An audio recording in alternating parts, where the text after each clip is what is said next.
Welcome to Mental Makeover Radio, your go-to destination for meaningful conversations about mental health. I'm your host and your trusted therapist bestie, Cecilia Manella. Join us as we explore the complexities and messiness of human experience by addressing your questions and concerns. I'm here to provide a straightforward and practical therapy advice. So grab your favorite beverage, whether it's tea, coffee, or whatever tickles your taste buds, and get ready to embark on a mental makeover. Hello and welcome to Mental Makeover Radio. I'm your host, Cecilia Manella, and I'm here joined with Amanda Vanier. Hopefully I said that right. You did. Okay, perfect. Amanda Yes. is joining us from New Jersey. Welcome to the podcast, Amanda. Thank you so much for having me. I'm so excited to be here. Yeah, it's really great. How about we start with, if you could just share a little bit about who you are and how'd you come to be where you are right now? What's the journey been, maybe from little Amanda to Amanda today? Oh, yeah, that's an adventure for sure. So my name is Amanda Vanier. I'm located in Hackettstown, New Jersey. We do have a brick and mortar in New Jersey, and I have a crystal shop and a healing space where we offer a variety of different workshops. I'm also a psychic medium, tarot reader, Reiki grandmaster, among other healing modalities. Oh my goodness. Yes. So I definitely have dabbled in an expansive array of spiritual practices. And also my background is in mental health. So social work, psychology. I do have experience working in recreational therapy as well. But yeah, so really my journey started, I do have to share this because I feel like this is such a profound experience. I saw my first spirit when I was 8 years old. Okay. What was that like? Yes. So my family and we were in Cape May, New Jersey. And I remember just walking down the street. My cousin was with me. And, it's very Victorian down there. If you've been there before, if you haven't, Cape May is just like old school Victorian energy, bed and breakfasts, horse and carriage. It's like that type of feel. Right. So there is this Christmas shop and they had these big open windows. And I remember walking and there was this armoire with a mirror facing out towards the street. And there was a woman's face in the mirror looking out at me, but no physical body in front of it. And I remember going, like screaming, running down the street. I told my parents what I saw. I believe that was the start of more of my psychicism and mediumship. But, as we talk about kind of going down this path, I've always been in the space of helping, serving others, working from different populations, children and families, Jerry Psych. I've worked in group homes before for, 18 and older, for adolescents learning life skills. So that was really where I would say that helping and acts of service have started. And then navigating into my own personal journey, I had gone through a very toxic, intense engagement with a partner. Abusive, mental, physical, sexual, emotional. And I was living in Virginia at the time. So far from here, a good solid 7 hours from all my support systems. And I was very thankful and lucky enough, and this is probably for another episode down the line, but to get out of that relationship. And when I came home back to my roots, I started seeking my own spiritual mentors in order to help me heal from what I experienced and in that journey. And that is what really propelled me into where I am today, working with other spiritual and energetic coaches, working with Reiki masters. I'm Reiki certified in 6 different lineages. And I really feel like that specific experience and moment in time, if I didn't go through that hardship of that relationship, I don't think I'd be where we are right now talking here. Right. Well, there's some gifts that come from healing, right? That we don't always see in the moment, but we see them in hindsight or in retrospect once we're on the other side and feel safe and there's healing that's happened. There's gifts that we can experience along the way. Absolutely. How do you go from social work to metaphysical healing space. How does that transition work for you? Yeah. So when I was in a care manager role for 5 years, helping children and families with therapeutic supports, getting linked to community-based services. And what I was finding was that there was such a higher need, not just for the mental and emotional, but for the spiritual health too, and being able to combine the three. And I think where, for me, my challenge lied where we were doing more paperwork than actually hands-on therapeutic supports for, those we were serving. And I started implementing during my home visits a lot of those like spiritual techniques, and, again, just cleansing, meditation. A lot of my kids were into crystals that I was working with too. So there was also this beautiful rapport that we had, to be able to establish, in a sense, that connection and work with their interests and what was already working for them and building on it. So I found myself expanding outside of just that specific box and starting to work with people in the community. I was actually working with coworkers. I was doing Reiki on my coworkers. I was offering Reiki to very close friends or people that I went to school with back in high school, right? And I felt and I could see that this was really helping them on their own individual journeys. And that's just really where it took off from. Do you find that you've brought in a lot of skills that you had in social work into a different healing space? I do. I felt as though that position that I was in taught me so much that it actually did really help with where I am now, helping other people. So there was a lot of skill transfers within this. Yes. Because it's all connected. It's not just spiritual. It's not just mental. It's not just emotional. We are such dynamic beings. Right. And we're so intricate that all of these little bits and pieces are what come together to help us through our journey and process. Right. Well, we often talk about ourselves in different parts. Like we think the physical health and mental health are separate beings or somehow. And like spiritual health is also separate, instead of seeing them as interconnected pieces of who we are that make up the whole, versus physical health making up its own whole and mental health making up its own whole. Like it all comes together in all these spaces. And people have, spirituality and that kind of space it means different things to different people. It does. And for them to kind of bring that piece in however they want to see that brought into their kind of healing journey or their everyday life. Absolutely. And I truly believe, I'm really glad you brought this up, different parts of the self. There are so many different parts, whether it's our humorous self, it's our spiritual self, whatever that might look like, because you're right, it does vary. It's our creative self. So I think like that's the really important thing, is we can have so many versions of ourselves interlayered, and then really tapping into what does that look like? How does that make us who we are? How do we really tap into those energies and expand from there? Right. And I think, and this is my personal opinion, but I think that we become very, what's the word I use? Stressed when we're denying some parts of ourselves or quieting or not paying attention to them and only paying attention to certain pieces of ourselves. Yes.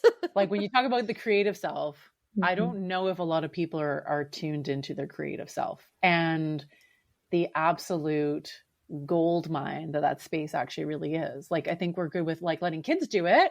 Yeah. We, promote a lot of creativity with kids and pretending and fantasy and imagination and storytelling and creating things. And then somewhere along the line, it becomes not an acceptable adulting skill to be creative. Yes. We're told we're not allowed to be, and then we're just done. But the creativity is where all the fun actually is. And it's actually one of the easiest stress management tools is to get creative.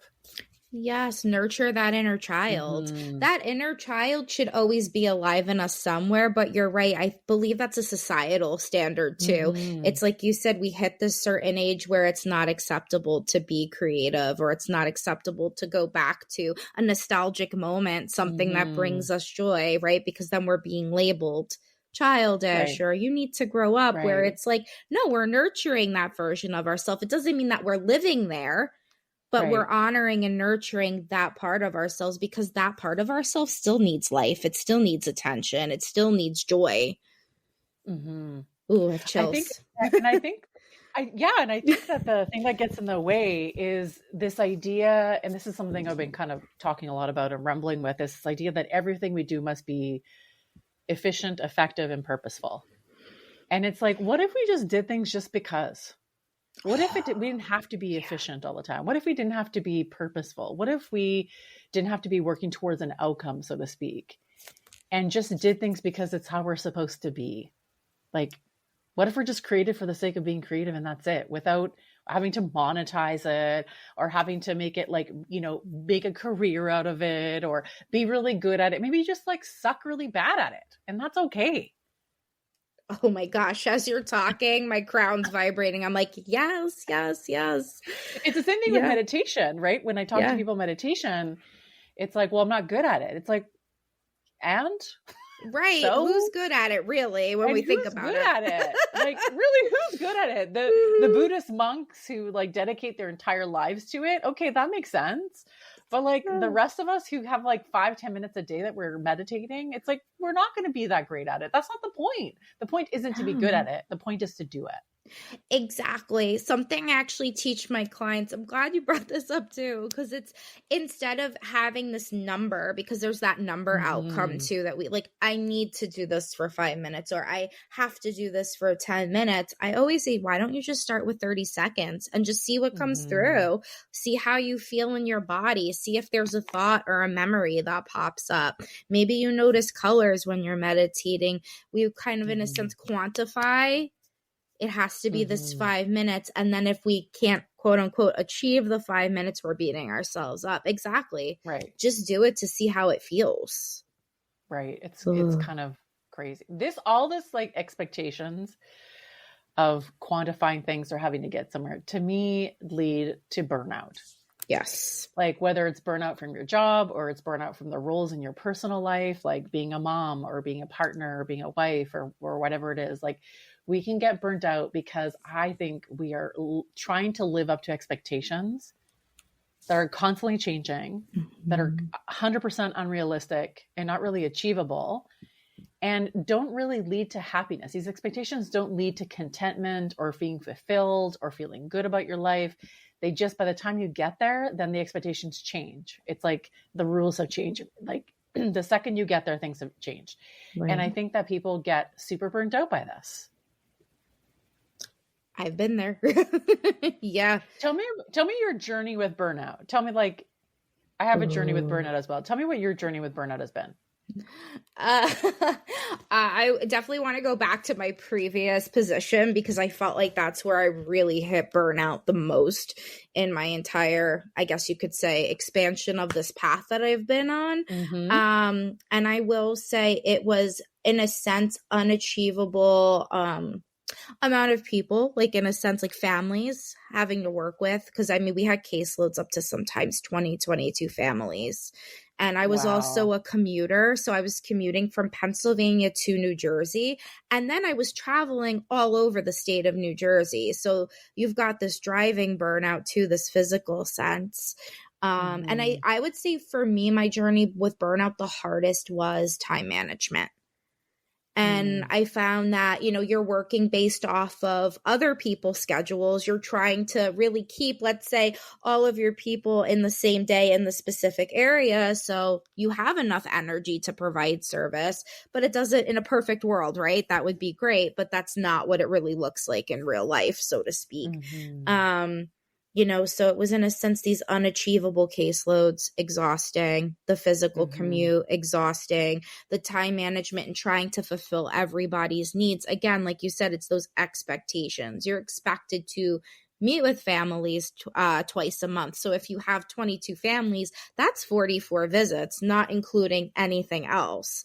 And also I felt like for myself, it was really understanding how am I managing my time and what was going to be the most effective. I think that was the hardest part for me in that moment in time. And I'll be honest, I'm still learning, right? Being 3 years into this, healing space, I'm still learning how to create an effective calendar without overextending. So it's definitely been a journey. I've noticed that some of, in the beginning, especially, my burnout transitioned into my business, and that's something I've worked on too. Mm-hmm. Yeah. Yeah. It's like there's the job burnout. And then when you transition to new roles, sometimes it carries with you if you're not really aware of what you're carrying with you. Correct. Yeah. The entrepreneurial burnout is real too. So it's just a matter of giving ourselves permission to take time off. Like, we get to take the time off. We get to give ourselves permission to step away. We can give ourselves permission that, okay, my policy is I respond to emails 24 to 48 hours for now. And it's, I think part of that too is recognizing and establishing and following through on those as well too. It's all about giving ourselves permission at the end of the day. Yeah, it is. Research shows that burnout, there's an equation to burnout. So the equation is between responsibility and power to change something. So the higher the responsibility and the lower your power to change something, the higher probability of burnout. And so when we're chasing expectations that are externally placed on us, and sometimes they're placed by employers, and that makes sense. Yeah. But when the load gets too high and there's no ability to change, how to perform these duties or how to achieve these goals or whatever it is that the employer is putting on you, and we have no power over allocation of time or what we're doing, the burnout potential, it increases significantly. And so it's the same idea for, like, if I'm talking to like women who are at home, maybe like they're full-time caregivers and their partner or spouse is the one working full-time. Well, they have a lot of responsibility, but maybe they don't have power when it comes to financials or decision-making.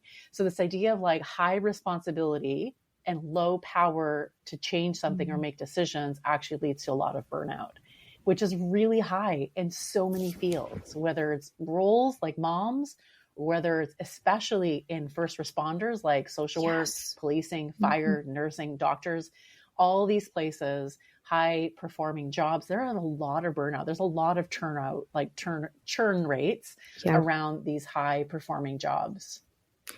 Oh yes, the turnover is very high. Right. And there's no space for spiritual connection. Like, are you kidding me? It's all about, did you do all the paperwork? Did you do these things? That is correct. Yes, absolutely. So what are some of like your experiences around like tools and strategies for burnout? Yeah. So I mentioned before utilizing Reiki as part of burnout. So I do focus a lot of my Reiki energy work for individuals for past trauma, anxiety, stress, overwhelm, and burnout. Something that I do recommend as far as with burnout is being aware of what your red flags are and getting very clear on that. And I find that that's very important, even if it's like a list, just as a reminder, because sometimes we don't realize as we're going on that hamster wheel, so to speak, that the burnout's either happening or we're already past it, right? So I think part of the tools is understanding and recognizing what your own personal red flags are. And then also creating how would someone go about that? But how would someone go about like recognizing their own red flags? Oh, I love that. So one of the suggestions I have is, how is the stress holding in your body? So being mindful, are you feeling fatigued? Are you having difficulty with concentrating? Right? Are you noticing that there's a lot of weight on the shoulders? A lot of this is how it's stored in the physical body on the somatic level. Are you also noticing too that you're more irritable? You're more reactive in the sense of if there's something being brought to your attention at work that you normally wouldn't snap at, right? And now you're snapping very reactively. You might notice increased irritability. So I would say really tuning into that somatic level and noticing, is the mood different?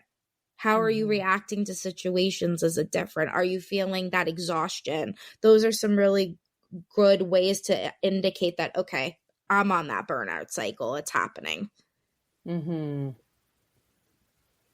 Yeah. That's a really good point on like recognizing red flags. So what else beyond red flags, identifying red flags? Oh, yeah. Absolutely. So beyond the red flags too, another thing that I do suggest as far as tips is, I call it a breath reset, is taking time to really notice our breathing patterns. So we actually can have constricted breathing as well when we're on burnout. So you might notice there's like tightness in the chest. It weighs really heavy. So I don't know if you've ever heard of box breathing. I'm sure you have. Yeah. So box breathing is a really great tool to utilize as far as helping with burnout and setting the intention. So something I like to do is just gently placing my hand on my heart chakra, which I'm doing right now, and visualizing on each breath. So taking an inhale for 3 seconds and visualizing that first line of the box being created, holding that breath for 3 seconds, visualizing that second breath or that second line of the box being created, exhaling for 3 breaths, visualizing that third line of the box, and then pushing for an extra 3 seconds. So eventually you build up to a 5-second increment for the box, but I find that's also a really helpful tool as far as helping with the burnout as well. It's also, as I mentioned before, giving yourself permission to step away and carving out that time. We have to have a start and end time to our work. And I find that that's a big thing when it comes to burnout too, getting wrapped up in what is your end time? Because you could be working till 7, 8 o'clock at night. And then what do? You leave, you're angry, you're pissed off, right? So it's about creating that space too. I know every day I'm ending it at 5. There's no ifs, ands, or buts. We have to give ourselves that permission for it too. Sorry, I'm like rambling all over the place. I think giving ourselves permission to hold ourselves to our own boundaries is really important. Because I think with our current digital age and what seems to be the norm and hustle culture is this idea that we're constantly connected to technology. So then we're always working. I hear this all the time. Like, I'm just sitting on the couch watching TV. I might as well just continue working. I might as well, I'll just fire off this email. I'll just do this, or I'll just do that. And it seems like people are working more than they've ever worked before. And they don't have rest time and they label it as lazy. This is true. I also think this is generational. If we really look at it, I'm going to call myself out. I'm a millennial. Hi, nice to meet everyone. And I feel like I'm kind of stuck. We're stuck in a sense in between that hustle. You keep working till you get like that gold trophy, right?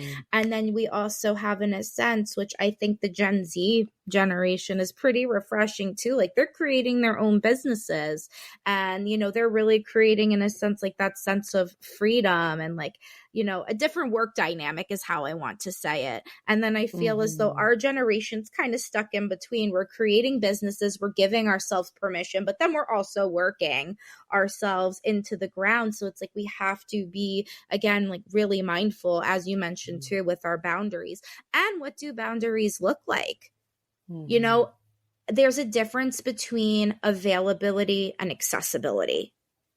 And I think that's really important to know too. When you think about I'm being accessible all the time, I'm always accessible, I can always provide support versus I'm available at these times. So if it's from 2 to 5, those are the times that I have available. Well, are you available at 6? But that's free time, right? So I think we have to get clear on that too. Accessibility, availability, free time.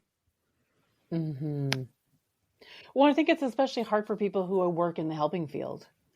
It is. Who want to, who are called to work in a helping field. And it's like, well, I'm helping. So it's not bad then, and bad in quotation marks, to let go of my boundaries a little bit because I'm helping another person. And that's a good thing, right? So we're kind of rewarded by this constant people pleasing or helping. And we are negotiating our own wellness at the same time. We are, and caretaker burnout is real too. And I think part of that is if we're burnt out and we're flowing on this empty cup, I'm shaking my cup, it's empty. We can't continue to outpour that, but we do anyway, right? Because like you said, it's this reward, it's this people pleasing behavior. So, it's easy to say, hey, I can provide when my cup is overflowing, but how do you know? So it's coming back to really that foundation. Where am I in my body? What is my body telling me? Because if we don't make time for our health and wellness, we're going to have to make time for our illness later, essentially. Right. Because eventually the body will say no. Correct. Yes. Eventually it'll stop you. Yes, it will. And then we don't have a choice but to listen. Right. And that, and it seems like it's the only time we listen. This is part of my journey back in 2020, right before COVID hit, when I was probably in the peak of my burnout. I woke up feeling under the weather on a Sunday. My sinuses were bothering me. I felt fatigued. I was exhausted. I said, you know what? I need to go food shopping. I have to get it done. It's my only day. I got up. I went into the food store, and I remember walking, and all of a sudden I had this hot feeling come across my face, come across my arm, and that's all I remember. Next thing I know, I was passed out on the ShopRite floor at the food mart, 10 employees around me, and I had a dress on. So, of course, I'm like, oh, I hope everything's covered, right? So I'm just like, oh, my goodness. And I remember sitting up, and everyone's like, are you okay? Are you okay? One woman thought I had a seizure, and I don't have a history of that. But she's like, oh, it looked like your eyes were going into the back of your head. Like, that was scary to hear as someone observing, right? And I had no idea what that was. I had to go to the hospital. They couldn't find anything. I wound up getting a concussion from falling. And we truly believe that it was the burnout. I was so spent. Yes. That was scary. And so when you saw, I'm assuming you saw a doctor.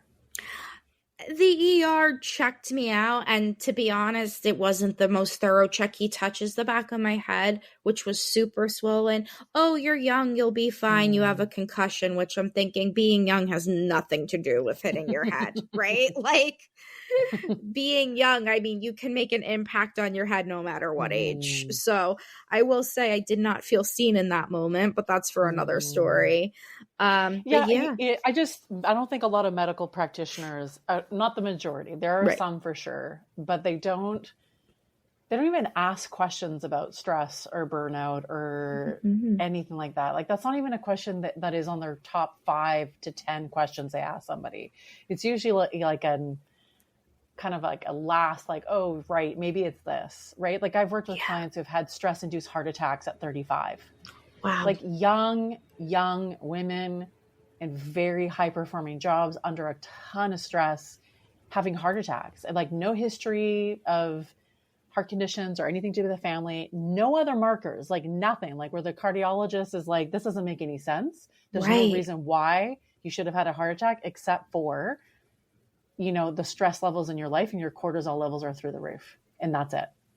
So like, stress will stop your body. Like, it will stop. It'll compound over time, which is what burnout is. It's this compounding effect over time. And at some point your body will just be like, overrides it. It's like, it's almost like it's saying to you, clearly you're not paying attention. Yes. So we're not sleeping, we're not eating, we can't focus, we're really irritable, we're not doing well, our relationships aren't doing well, we have no boundaries. There's all these signs, and the body kind of goes like, well, clearly you're not listening. So here we go.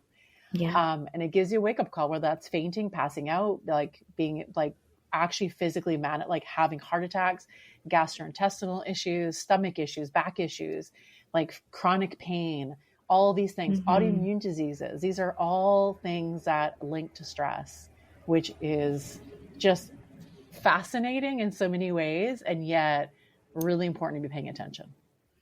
It is. And I love that you mentioned and listed all of the different ways that stress can impact the body as far as a physical manifestation, because sometimes we don't even realize the correlation or the linkage to why, again, like the abdominal muscles, or why we're having discomfort in our digestional tract, as it is connected to those stress levels. And that's something I talk a lot about in Reiki as well. When we're not tending to our chakras, our energetic health, it does cause physical manifestations.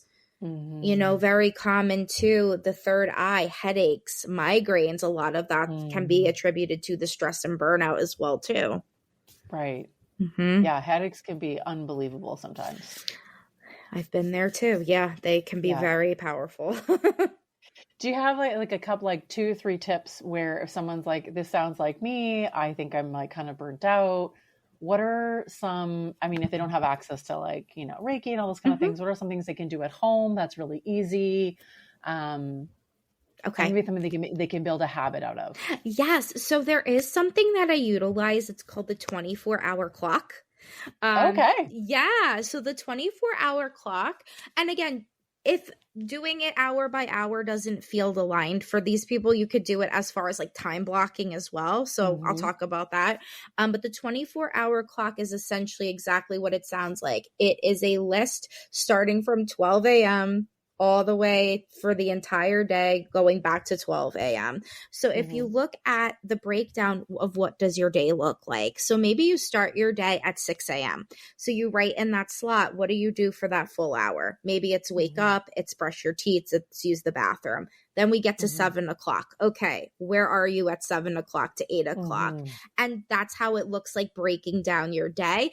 That will help you also notice where you're putting in maybe excess time, or time that you could allocate somewhere else, right? Or maybe you're wanting to get into the gym and you're noticing, I never have time. Well, look at your 24-hour clock.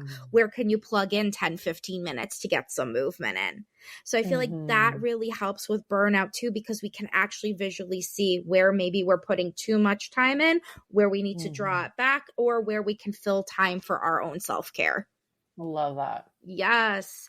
And I know some people don't like the 24-hour clock because it feels so overwhelming, the breakdown. So you could do it expansive as far as time chunking or time blocking too. So maybe you like I'm going to look from 10 a.m. to 1 p.m. Okay, what am I doing in that time?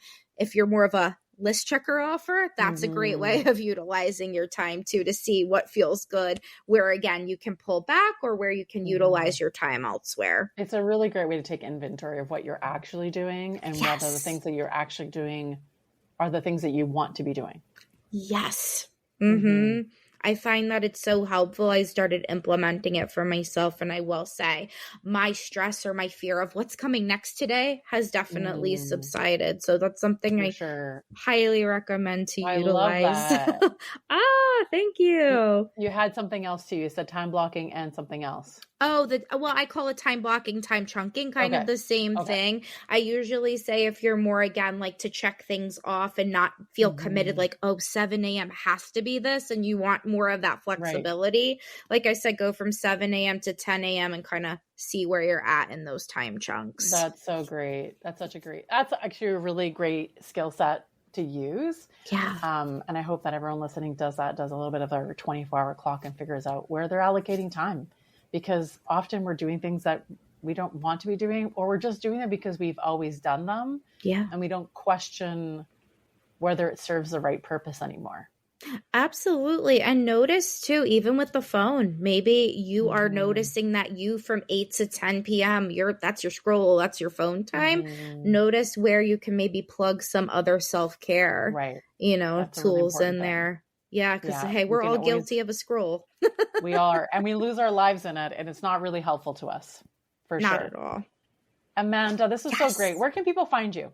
Absolutely. So Instagram, I'm probably the most active on. So it's Aries Moon Crystals. It's ARIES Moon MON Crystals CRYSTAL. And then we're also on Facebook, Aries Moon Crystals, and my website, www.ariesmooncrystalsnj.com. That's fantastic. I'll leave all the links in the show notes.